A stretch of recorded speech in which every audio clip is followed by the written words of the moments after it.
அமெரிக்காவில் corona JN1 உருமாறிய வைரஸால் மருத்துவமனையில் அனுமதிக்கப்படுபவர்கள் எண்ணிக்கை 10% உயர்ந்து இருப்பதாக அதிர்ச்சி தகவல் வெளியாகியுள்ளது. JN1 உருமாறிய கொரோனா வைரஸ் பாதிப்பு உலகம் முழுவதும் பரவலாகி வருகிறது. கொரோனாவில் இருந்து உருமாறிய ஒமிக்ரான் வைரஸில் இருந்து உருமாறியது JN1 வைரஸ். ஆகஸ்ட் மாதம் லக்சம்பர்க் நாட்டில் கண்டுபிடிக்கப்பட்ட virus America, Britain, Singapore, Malaysia, Indonesia என நீள்கிறது.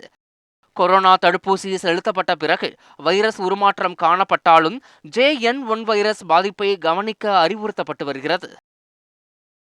இந்தியாவிலும் 63 பேருக்கு JN1 வைரஸ் பாதிப்பு கண்டறியப்பட்டுள்ளதாக தகவல்கள் வெளியாகியுள்ளன.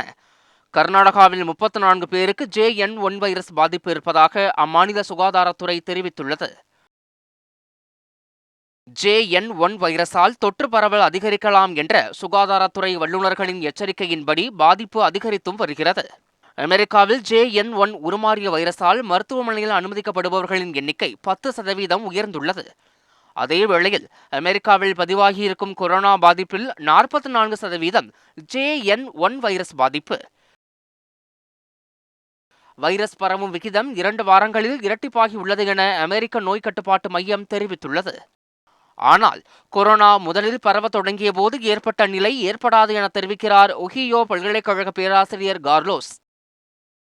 பலருக்கு தீவிரமான பாதிப்பையும் ஏற்படுத்தவும் உயிரிழப்பை ஏற்படுத்தவும் வாய்ப்பு இருக்கிறது என்ற எச்சரிக்கையையும் அவர் தவிர்க்கவில்லை. இதற்கிடையே கொரோனா பரவலுக்கு மத்தியில் இன்ஃபுளுயன்சா உள்ளிட்ட சுவாச நோய்கள் அதிகரித்து வருவதை கருத்தில் கொண்டு கண்காணிப்பை வலுப்படுத்துமாறு தென்கிழக்கு ஆசிய நாடுகளை எச்சரித்திருக்கிறது உலக சுகாதார அமைப்பு. இந்தியாவில் JN1 நோய் தொற்றின் விளைவுகள் கடுமையாக இருக்கும் என எந்த அறிகுறியும் இல்லை என மத்திய சுகாதாரத்துறை அறிவித்துள்ளது. ஆனாலும் ஆதாரங்களை திரட்டி கண்காணிக்க வேண்டும் என மாநில அரசுகளை அறிவுறுத்தியுள்ளது. JN1 தொற்றால் பாதிப்பு அதிகரிக்கும் வேளையில் இந்தியாவில் கூடுதல் பூஸ்டர் தடுப்பூசி போட அறிவுறுத்தப்படவில்லை எனவும் அதிகாரிகள் தரப்பில் தெரிவிக்கப்படுகிறது. JN1 வைரஸ் பாதிப்பில் பீதியடைய தேவையில்லை என கூறும் மருத்துவர்கள் எச்சரிக்கையோடு இருக்கவும் அறிவுறுத்துகிறார்கள்.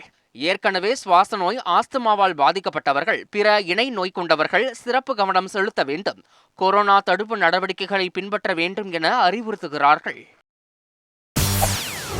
செய்திகளை உடனுக்குடன் தெரிந்து கொள்ள உடனே சப்ஸ்கிரைப் பண்ணுங்க.